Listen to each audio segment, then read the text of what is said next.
The Illuminate Arts and Faith Conference in Chattanooga, Tennessee wants to help you find your tribe.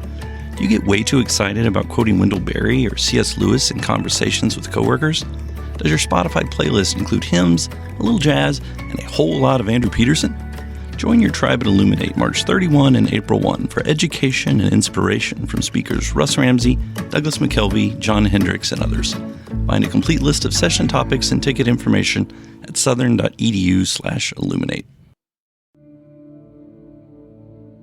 In 2024, I set out to meet as many poets as I could and spend an hour with each one. I got more than I bargained for, more insight, more clarity, more hope. It's proved to be one of the richest highlights of my life. 17 writers, 17 deeply human conversations that made me sit up and pay attention. Franz Kafka once said, if the book we're reading doesn't wake us up with a blow to the head, what are we reading for? A book must be the axe for the frozen sea within us.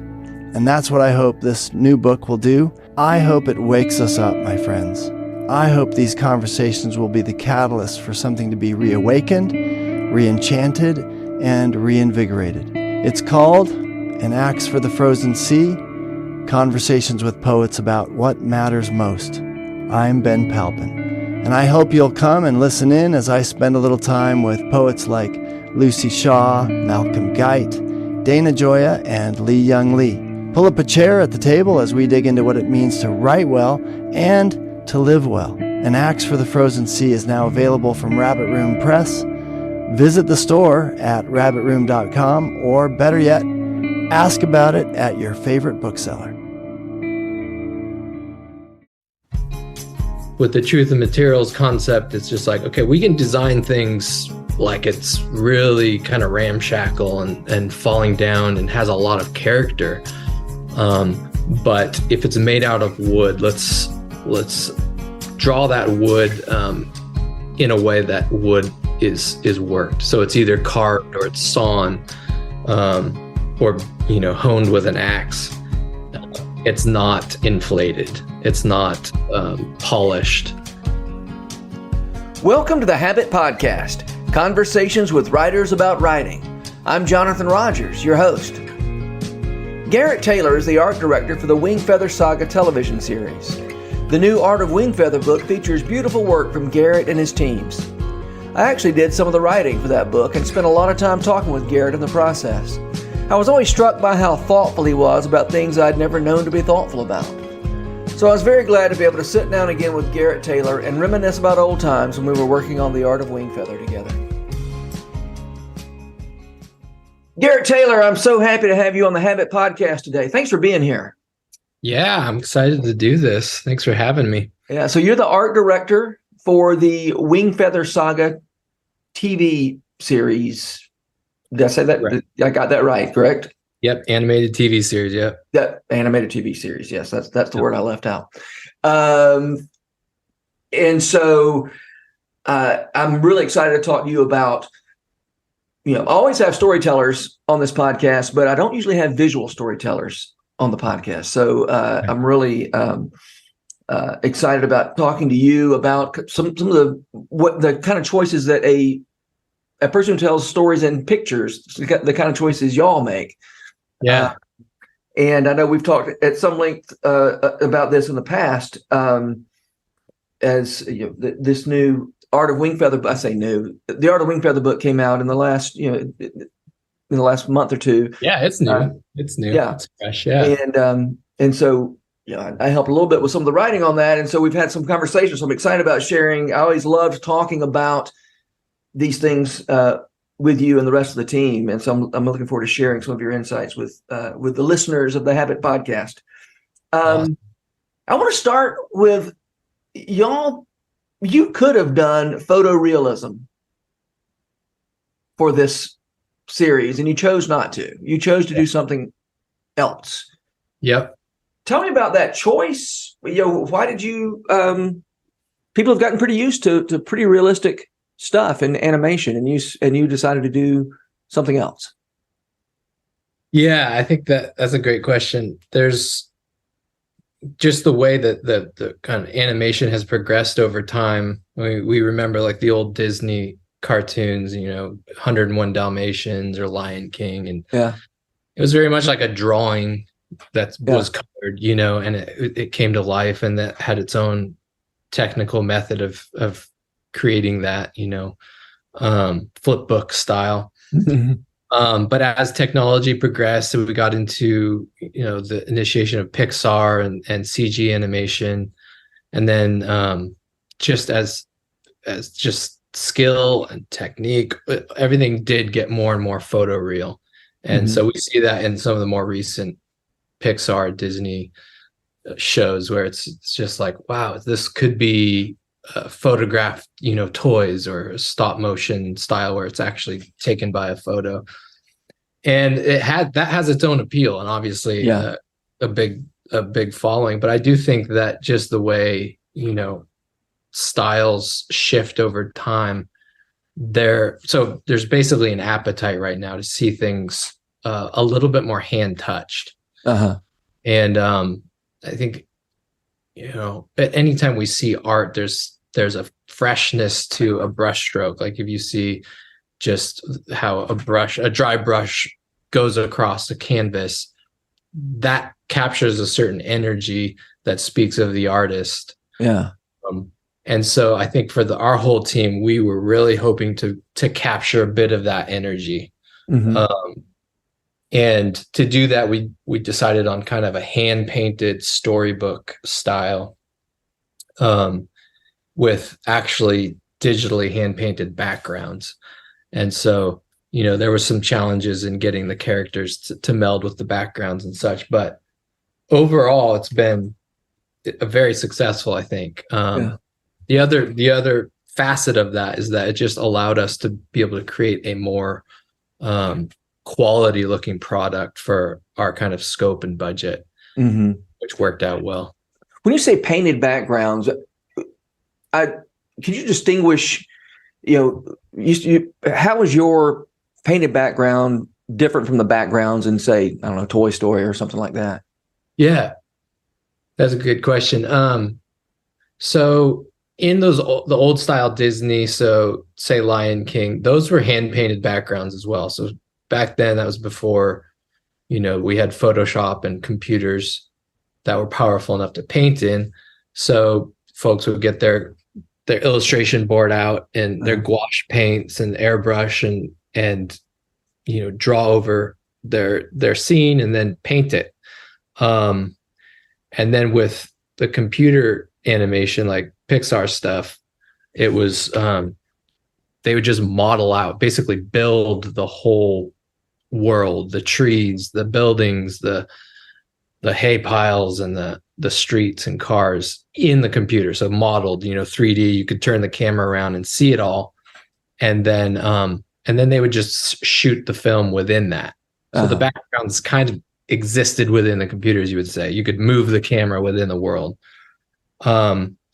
Ours is basically using the old style that Disney did, with the one caveat that we are painting them in the computer. So we're painting them in Photoshop, but it's technically the same skill. So our artists use Photoshop, they do a drawing of what they want to be in the background, be it a building or, a coastline, and then select what color they want.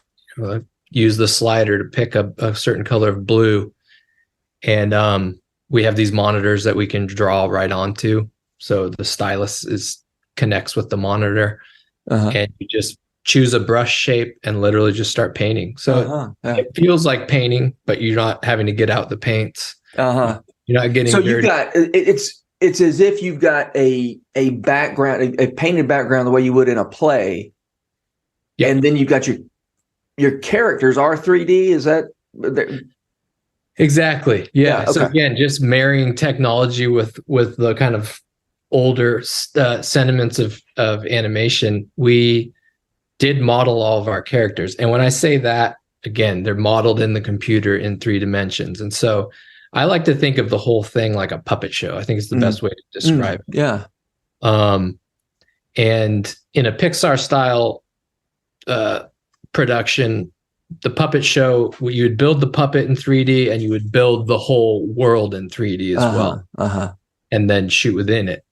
In our world, we build the puppets, the characters in 3D, and they act almost like they're hanging in front of a painted flat surface. Yeah. And as long as that goes off of the frame of the screen, you just can't tell. You know, your brain says, "Oh, this must be a world that I'm in." As soon as you shrink that background down, you see the edge of it. You're like, "Oh, I'm standing in front of a flat painting." So it is very much like a play or a puppet show, like in that sense. Yeah. That puppet show metaphor is helpful. That makes sense. I've seen puppet shows, and you know, the static background and the puppets moving in front of the static background. So that's how things are working in this. Exactly. And actually, to add on to that metaphor, because I know this is confusing in the kind of, you know, computer animation world, but the after we model those characters in 3D, they're very much set up like you would an actual puppet. So figuring out where their elbows and their wrists and their finger joints would be, and adding pivots in those areas. Yeah. Even the way that the skin would transform, figuring that out and adding actual handles. So you don't see any of that when it's finally rendered, but when the animator opens up that file of the character, they see all these handles, and they click on those handles, and literally they can lift an arm, or they can move a finger and lift a leg, and they just, you know, then frame by frame, or with some help from the computer, actually add motion, very much like a puppeteer. So I think of modern day animators as really more puppeteers than that's anything. So interesting. Yeah. Well, while we're on the subject of the painted background, I know when you did the Zisby game, you realized you might as well, because that's outside and you have camera angles from, you know, because you have to show the action of the game, y'all ended up just painting a whole 360-degree cylinder, kind of like the cyclorama. If you know, I don't know how many people have ever been to a cyclorama, but I've been to one in Atlanta one time, and you wherever you look, you see this painting is you're inside the painting. And so tell me, I'd love to hear you talk about that building of a cyclorama. Yeah, that's actually a good word for it. We call it a panorama. But the cyclorama is probably more fitting because it's attached to a cylinder. In that sense, what we did is just painted, instead of painting, we knew the camera would be moving a lot because it's a sports game. And so the camera would be low as somebody kicked the ball, and then it would move downfield as the other character caught it. And we just really quickly could tell that we would end up painting a lot of one-off backgrounds in that area.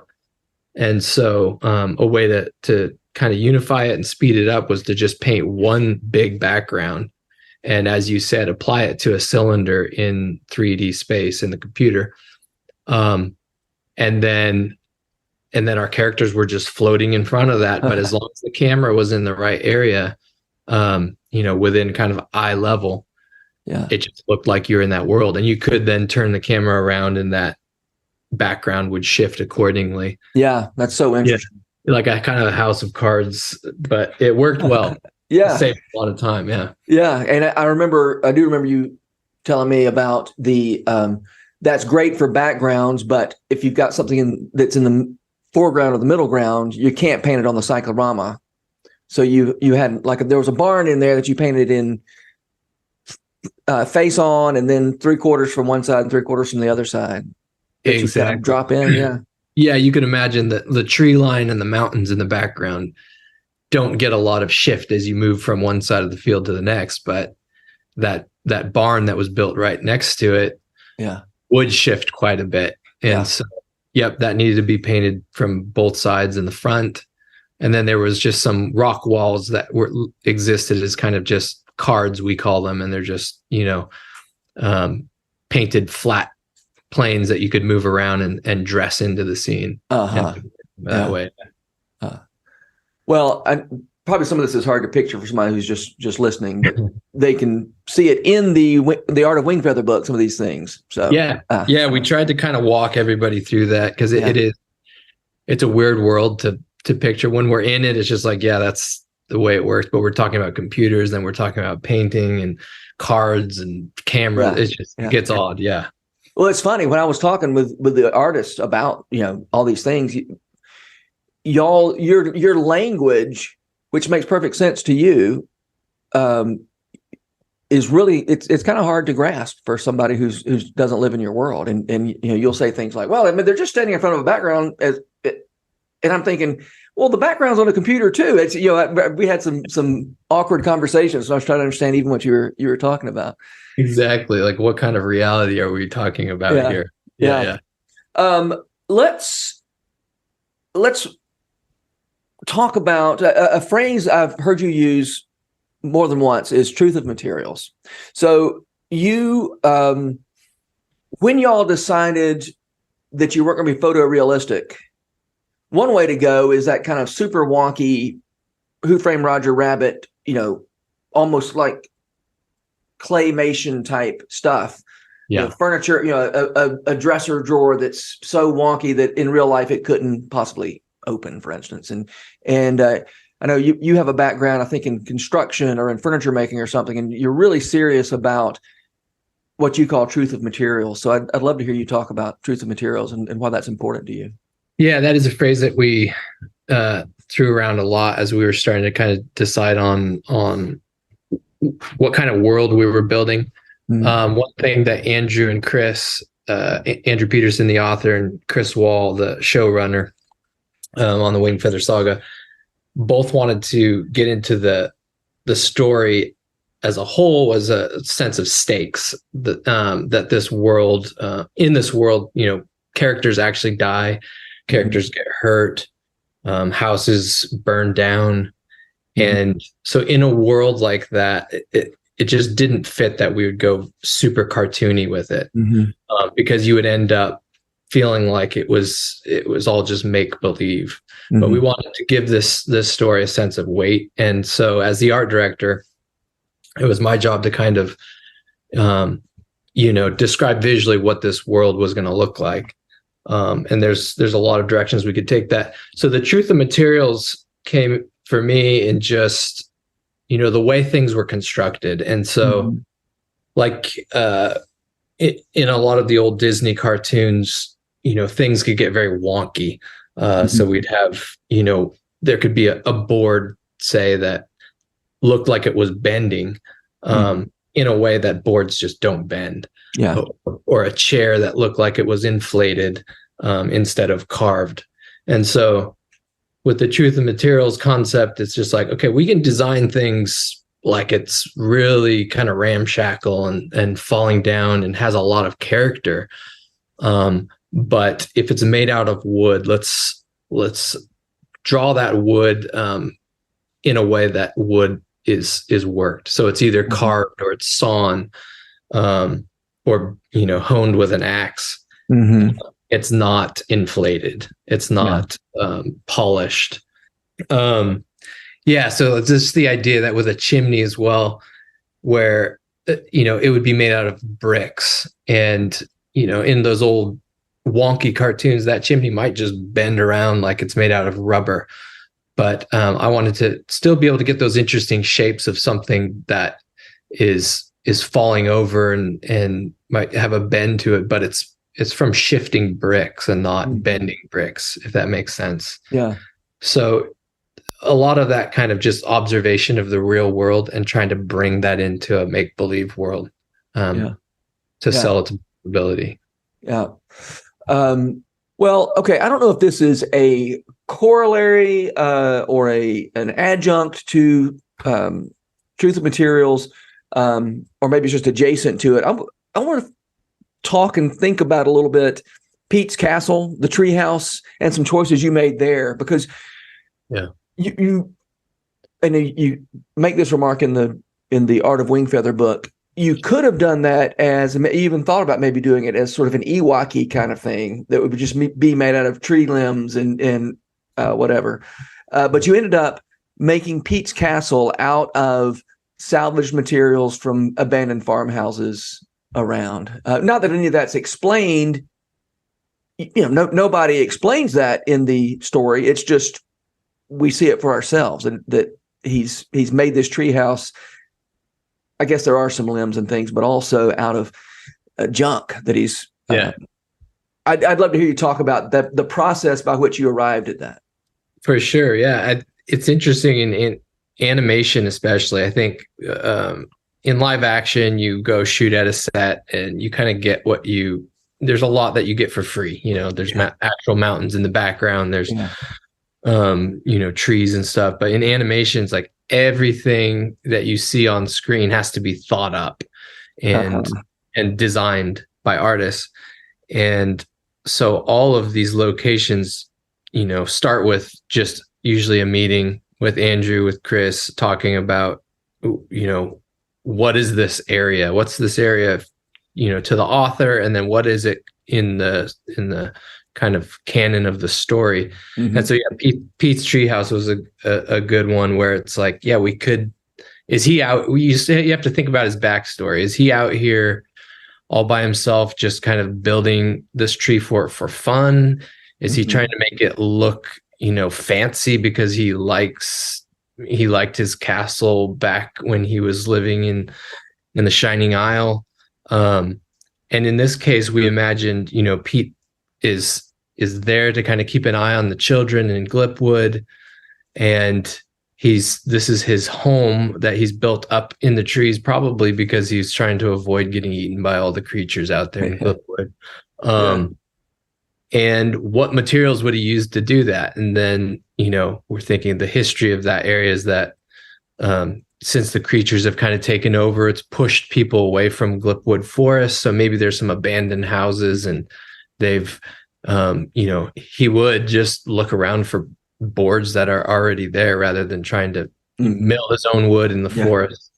So there's a lot of that in the world building process of just trying to think of the history, and then show the history. And a lot of that, once say he has the boards and from old farmhouses building his tree house, and so then maybe he probably just took the front door off of one of them, and I think the door on the tree house is just an old farmhouse door with the paint peeling, and they would just pile up some leaves to show that this thing's been there for a while, and hopefully when you're watching it, you don't think about that, but it just kind of, there's this subtle just history that is an underlying feature there. I love the way, looking at Pete's Treehouse, how much story is contained just in there. As you said, the materials tell the history of that area, of the abandonment of the local places, but also the way that the disorder of the treehouse reflects the disorder of Pete's mind. And, exactly. Yeah. And it's like, so and y'all do so much of this so well in the animation. This combination of, there's nothing more exciting to a child than a treehouse, and yet it's also a place of disorder and possible danger. And I think at one point in the book, you or somebody talks about the idea that animation is really good at a one note treatment of something. Something's really scary or really funny or really whatever, and y'all were really working to have more than one note going at one time. So the Dragon Day celebration is happy and festive, but also a little shabby, and y'all managed to do a lot of that visually that I think you did such a great job on. Yeah, that definitely is the task of the artist, I think, is just to help support that story in everything that's on screen. And you obviously don't want that to be overhanded to where it's like, you're paying more attention to the backgrounds and to the architecture than you are the characters and the dialogue. But you do want to use the tools that you're given to really support who the characters are on screen, what the story arc is happening. And the tools there are, the design of the buildings, and then it gets into the color, what kind of mood do you want to set, what the lighting is, like if you want to have if a couple characters are having an intimate private conversation, kind of putting them in shade or in shadow, so it shows that they're not out in the visible. And there's just endless little tricks like that you can use to kind of guide the emotion and help the viewer to just get it without feeling like they have to listen to the dialogue. It's all supporting that. That reminds me of something that I thought was funny that you mentioned in the Art of Wingfeather book, and that is that you love sneaking scenes in which people are sneaking. Oh yeah. and so in one of the episode 5, maybe there's a long there's a long scene of sneakery that I think you had a big role in. I mean, I know you had a big role in everything, but tell me about why you love sneaking scenes. Yeah, I think that in any movie, you're trying to get certain sense of action, certain sense of like just bringing the audience into whatever's happening. And most common way to do that is with just action scenes, fighting or running or jumping stuff, a lot of quick shots and fast things happening. I think what I appreciate about this sneaking is that you can create a similar level of peril and in a sense action by actually slowing things down. It also is a great way to just tie the characters into the world, because usually when you're sneaking, you're using the environment to hide behind things and duck into the shadows and go down alleys and all that, trying to tread lightly and not make a noise. And so, there's just a lot of good filmmakers. I know Brad Bird, who did The Incredibles, talks about this a lot too. It's just like those kind of moments where you really don't want that character to get caught. And so it takes a bit of thinking to kind of orchestrate that right. But yeah, in episode 5, we had a great little sneak scene. Yeah. At nighttime. Yeah. I think you said in the book, it draws the viewer into the environment in a way, and consciously, like the viewer is paying more attention to the environment than they know they are in other scenes. Exactly. Yeah. Most action scenes is just like, okay, this guy's running, he's getting chased. It doesn't really matter what's flying by behind him. As soon as you're sneaking, as soon as you're trying to not be found out, and there's some certain task that has to be accomplished, then it's like, oh, get behind that tree, stay hidden. All right. So I think one of the things that must have made your job challenging was the fact that there are so many people who already loved the stories, this world. They felt like they knew what this world looked like. And then you're coming in and drawing scenery and settings that can't be what everybody thought, right? Because everybody's visualized a little bit differently. To what extent were you really working hard to match up with what the books, how the books describe the visuals, and to what extent were you pushing against that and trying something that was different from what was in the books? Yeah, we as much as possible stuck with the descriptions, and that was kind of a nod to the fans. We wanted the fans to watch the show and be like, oh yeah, there's Pete's Treehouse, like I remember that, or there's the Glipwood Trail that goes down the cliff. Of course, that would be there. In books, you don't need to describe things all that well, so you can give kind of a little brief setup, and then your mind takes over. Yeah. Here, when we bring it to screen, though, we have to figure it all out. Yeah. So I would say that for the most part, we stuck with the description. That is where we always start. Like when I hand off an assignment to say an environment designer or a character designer, we literally cut and paste those sections out of the book as a prompt. And if there's any illustrations in the books, we put those into the packet as well, because we definitely want to start there. The good thing is that Andrew, a lot of the stuff that he put into the book was just kind of like, you could tell it was stuff he thought was cool. Like, of course, you're going to write a treehouse in kind of an old abandoned manor that might be haunted. And then as we get into the woods, of course, there's going to be these giant live oaks and just creepy forests, because these are all things that, growing up, you think about. Yeah. So in that sense, as we were designing, it was kind of like, let's just make it look cool and fit the world. And usually that would be good enough to win Andrew over. Yeah. And he did have the final say on all that, because we wanted to make sure to stay in his vision. So yeah. And it was whose idea were the live oaks? Did Andrew say, I want live oaks in this forest, or did you?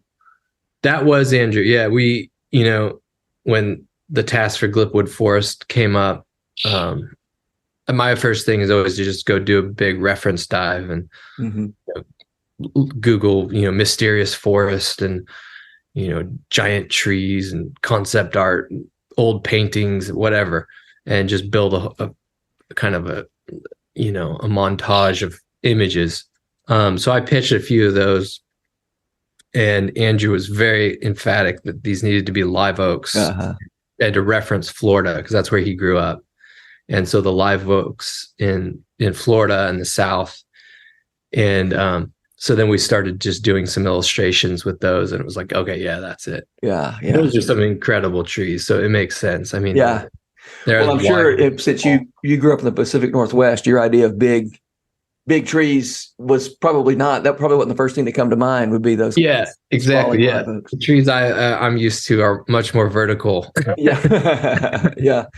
But I could imagine as an illustrator that might have been exciting to have those sprawling live oaks to work with instead of the vertical trees.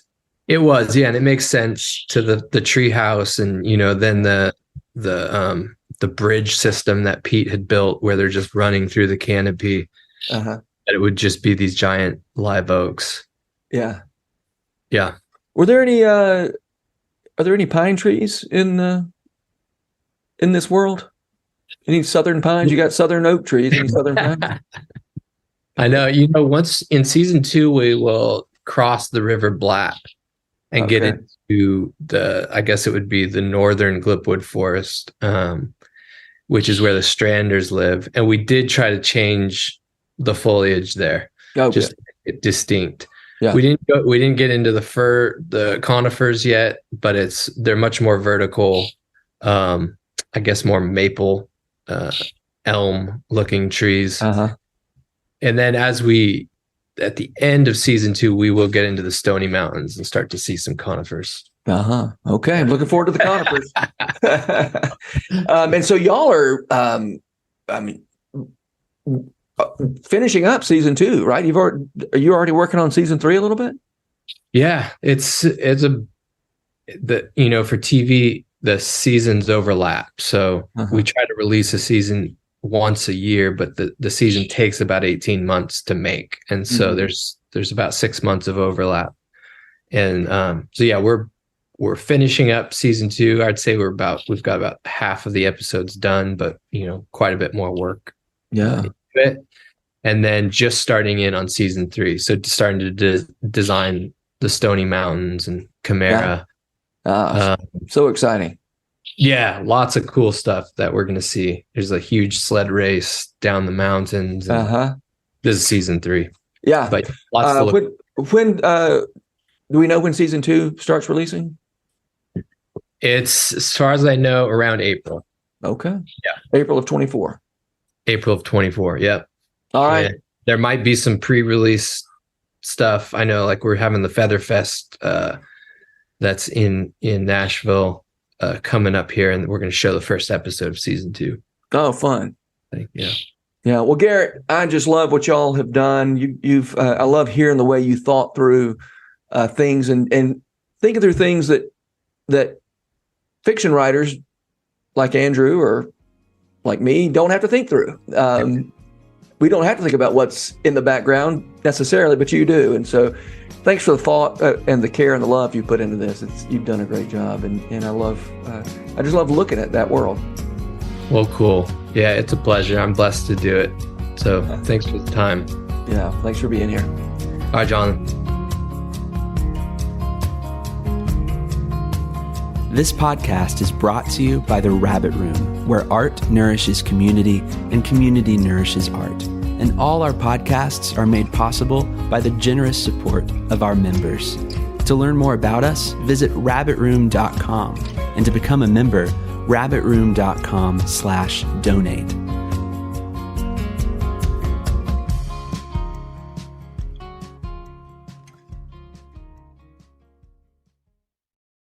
If you've enjoyed this podcast episode, consider joining the Rabbit Room membership.